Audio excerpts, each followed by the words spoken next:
আসসালামু আলাইকুম। আমি শিখা। আমার চ্যানেল শিখা হোমটেলসে আপনাদের সবাইকে স্বাগত জানিয়ে আরেকটি নতুন ব্লগ শুরু করছি।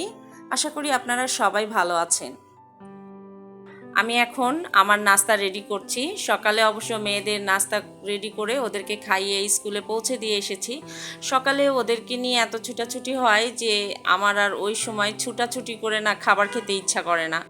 আর এই সময়টা আমি একটু স্বস্তিতে নাস্তা বানাতেও পারি আর স্বস্তিতে খেতেও পারি।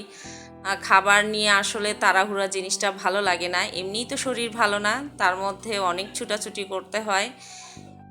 আমি সামান্য পরিমাণ ঘি দিয়ে তাতে এই ভেজিটেবলগুলো হালকা করে ভেজে নিচ্ছি। এখন ডিমটা ফেটিয়ে দিয়ে দিলাম। তো এভাবে ঘিয়ের ভিতরে ভাজার কারণে ব্রোকলি থেকে খুব সুন্দর একটা ফ্লেভার আসবে। আর এখানে আমি খুব বেশি ঘি ইউজ করি নাই, কোয়ার্টার চামচের মতো হবে ঘি। তো এই সামান্য একটু ঘিয়ের কারণে কিন্তু খাবারটার টেস্ট অনেক বেড়ে যায়। আজকে অনেক হেলদি এবং কালারফুল একটা ব্রেকফাস্ট রেডি করেছি। পুরো প্লেটটার দিকে দেখলেই কিন্তু খাবারের আগ্রহ এমনিই বেড়ে যাবে। একটা কথা আছে না, আগে দর্শনধারী পরে গুণবিচারী। তো খাবারের ক্ষেত্রে সেটাই, খাবার যদি দেখতে সুন্দর হয় বা কালারফুল হয় তখন কিন্তু খাবারের আগ্রহ এমনিই বেড়ে যায়। আমি নাস্তা শেষ করে অফ ক্যামেরায় পুরো বাসাটা গুছানোর কাজ শেষ করে আমি এখন কিচেনে চলে এসেছি। এই টুকিটাকি যে মাজার জিনিসপত্রগুলো আছে এগুলো মেজে নেব, তারপর আবার স্কুলে যাব, ছোট মেয়েকে আনতে হবে। আমার মেয়েদের স্কুল যখন খোলা থাকে তখন কিন্তু আমি একটা নির্দিষ্ট রুটিনে কাজগুলো করি। মেয়েদেরকে স্কুলে দিয়ে এসে আমি 1 ঘন্টার মতো সময় বাসায় থাকি। এই 1 ঘন্টা সময়ের মধ্যে আমি কিন্তু পুরো বাসাটা গুছানোর যে কাজ থাকে নর্মাল রুটিনের, সেই গুছানোর কাজগুলো আমি কমপ্লিট করি। তারপর দুপুরে আমি কি রান্না করব সেই সিদ্ধান্তটাও কিন্তু এই সময়ের মধ্যেই নিয়ে নিই এবং সেই অনুযায়ী ফ্রিজ থেকে মাছ মাংস যা কিছু বের করার দরকার হয় সেগুলো বের করে ভিজিয়ে নিই। মোট কথা দুপুরের রান্না কমপ্লিট হওয়ার সঙ্গে সঙ্গেই আমার পুরো বাসার কাজও কমপ্লিট হয়ে যায়। আমি এভাবেই কাজগুলো গুছিয়ে করি। আর এইভাবেই একই রুটিনে দীর্ঘদিন কাজ করতে করতে না অভ্যস্ত হয়ে গেছি। দেখা যায় এই রুটিনের বাইরে গেলেই তখন আমার কাছে অগোছালো লাগে। এই তো সব কিছু গুছিয়ে নিয়েছি কিচেনের, আর এখন আমি মাংস ভেজাচ্ছি। মুরগির মাংস রান্না করব আজকে। কুরবানির মাংস একটানা খেয়ে সবারই এখন আর কুরবানির মাংসের প্রতি আগ্রহ নেই। যদিও শাকসবজি খেতে ইচ্ছা করছে, কিন্তু আমার ছোটো মেয়ের তো আবার মাংস ছাড়া চলবে না। তো ভাবলাম যে মুরগির মাংস রান্না করি, সবাই খাবে। আর সঙ্গে একটা চচ্চড়ি বানিয়ে নেব আমার ব্যালকনি বাগানের পুঁই শাক আর কাঁঠালের বিচি দিয়ে। দুপুরের রান্নার আগে কিচেনে ঢুকেছি, তো ভাবলাম যে মেয়োনিজটা আগে বানিয়ে নিই। তো আজকে সিদ্ধ ডিমের মেয়োনিজ বানাবো।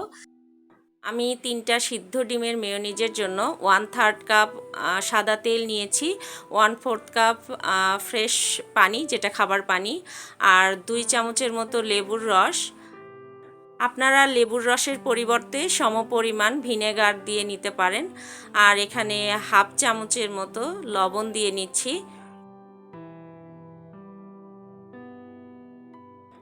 এখন চিনি আর গুঁড়া দুধ অ্যাড করব। তো চিনি দিলাম 1 টেবিল চামচের একটু বেশি, আপনারা আপনাদের সুবিধা মতো দিয়ে নিতে পারেন। চিনিটা মিষ্টি কমিয়েও বানাতে পারেন, বাড়িয়েও বানাতে পারেন।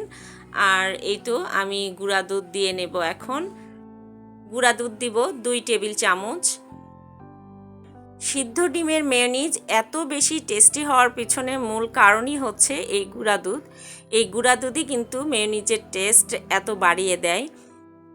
এই সিদ্ধ ডিমের মেয়োনিজ যে একবার খাবে সে কিন্তু আর নর্মাল যে মেয়োনিজ মানে কাঁচা ডিম থেকে যে মেয়োনিজটা বানানো হয় সেটা আর খেতে চাইবে বলে আমার মনে হয় না। আর এই তো এখন আমি 1/2 চামচের মতো গোলমরিচের গুঁড়া দিয়ে নিচ্ছি। এখন সবগুলো উপকরণ দিয়ে নিয়েছি, শুধু ব্লেন্ড করে নিলেই আমার মেয়োনিজটা রেডি হয়ে যাবে। আমরা সাধারণত বাইরের খাবারগুলোর প্রতি বেশি ঝুঁকি, যে আমাদের কাছে মনে হয় ওগুলো অনেক টেস্টি। কিন্তু আমার কাছে যেটা মনে হয় সেটা হলো, আমরা যদি একটুখানি গুরুত্ব দিয়ে যত্ন করে কোনো একটা খাবার বানাই, আমার মনে হয় না সেই খাবারটা টেস্ট বাইরের খাবারের চেয়ে কম হবে। আমার মনে হয় বাইরের বানানো খাবারগুলোর থেকে বাসায় বানানো খাবারগুলোর টেস্ট অনেক গুণে বেশি। আমার বাচ্চাদের ক্ষেত্রেই যেটা হয়, আমার বাচ্চারা বাইরে বানানো অনেক খাবার আছে যেগুলো আমি যখন বাসায় বানিয়ে দিয়েছি তখন আর ওই বাইরে বানানো খাবারটাই বেশি পছন্দ করে না, বরঞ্চ বাসারটাই বেশি পছন্দ করে। কিন্তু আমার যেটা হয়েছে, আমি অসুস্থতার কারণে আমার বাচ্চাদেরকে সবসময় ওভাবে বানিয়ে দিতে পারি না। তবে আমি এটুকু বলবো যে আমার বাচ্চারা যথেষ্ট ঘরোয়া খাবার পছন্দ করে এবং ঘরোয়া খাবার খেয়েই বড় হচ্ছে। হ্যাঁ, হয়তো মাঝে মাঝে বাইরের খাবার দিই, তবে অত বেশি বাইরের খাবারের উপর নির্ভরশীল ওরা না।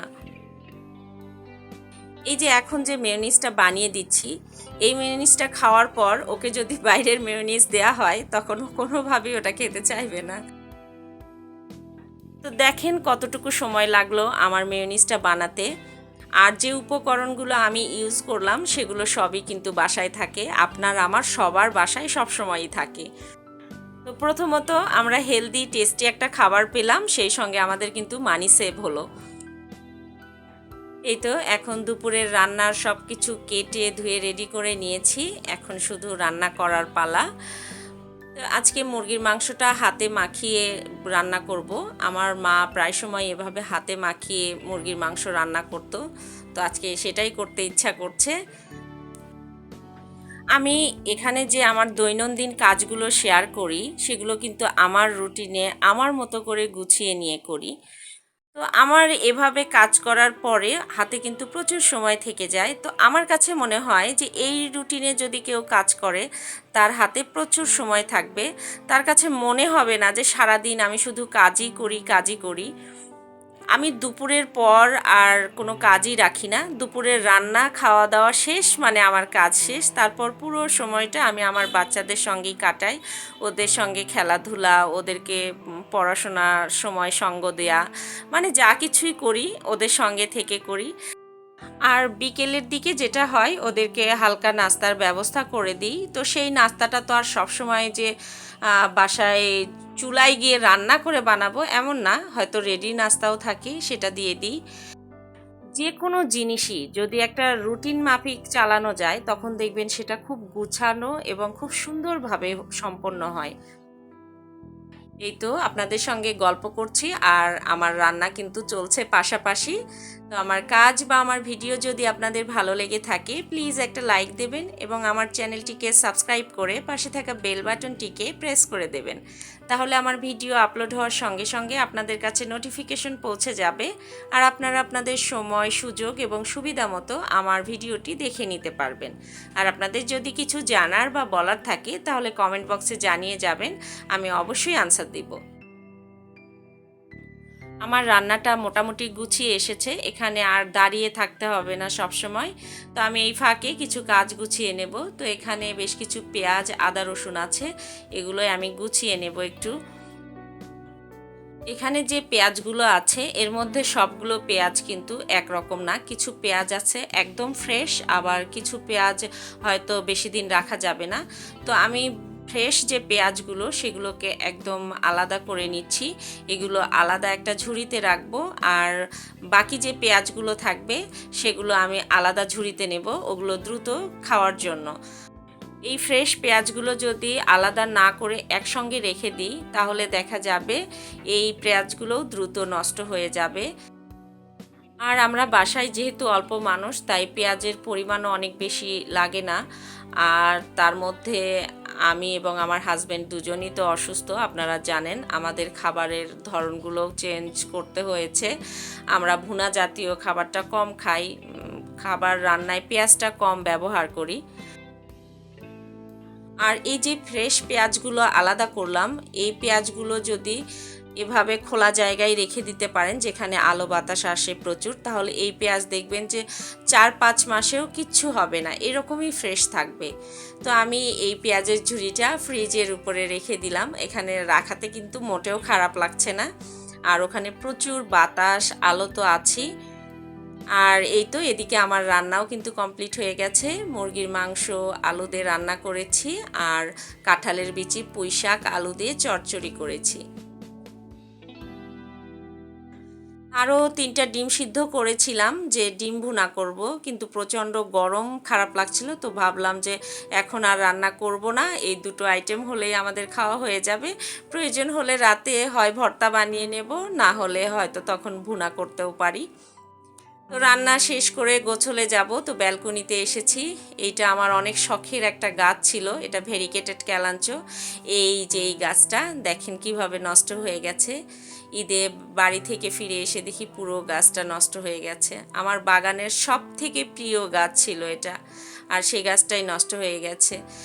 গত বছর এই গাছটা নষ্ট হয়ে যাওয়ার পরে মূল গাছটা একটা ডাল ছিল, সেটা কি বসিয়েছিলাম, সেটা এত সুন্দর হয়েছিল।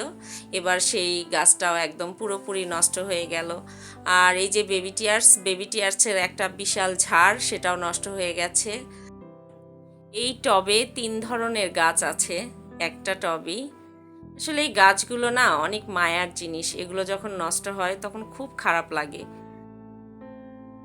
আজকের মতো ভিডিওটা এখানেই শেষ করছি। আপনারা সবাই ভালো থাকবেন, আমার জন্য বেশি বেশি দোয়া করবেন, আমি যেন দ্রুত সুস্থ হয়ে যেতে পারি এবং আপনাদের জন্য ভালো ভালো কন্টেন্ট রেডি করতে পারি।